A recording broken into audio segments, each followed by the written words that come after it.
Et machin tas casé, vil fem bon. Mais, madame tas casé.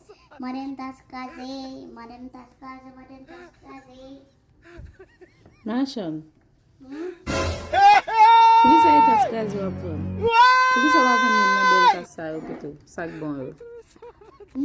Ok.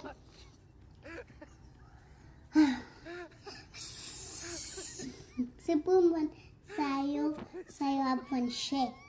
Ça fait bon, ça crase, pas bon chèque. Komen ko wap ven ni?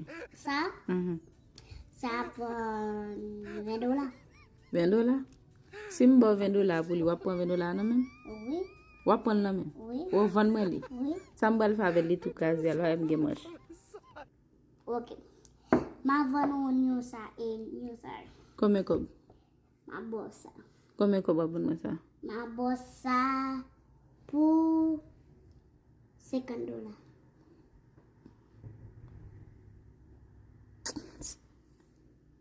Sa gen? $50.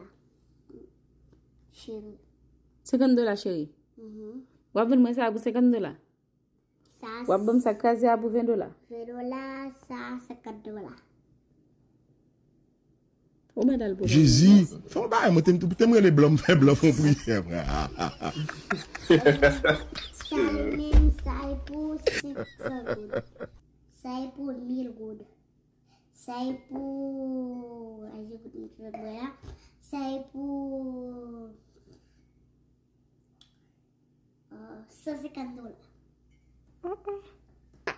Koman se ki san goud la? Gen goud isi ya? E do la gen isi ya? Problème yo multiple. Ay, $600 tabzi? Bouchou ki chape? Mbe ba yon mwen. Kwa mwen gen business kon yam biye koton waye dem peye kala. Ok. Waye dem peye kala.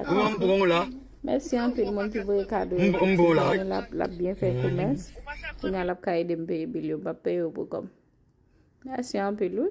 Ok, pas de problème. Bien fèt, volo. Voilà. Volo, e. Mda pou kom lo tap pou la me mwe. Oh, oui. E chatou.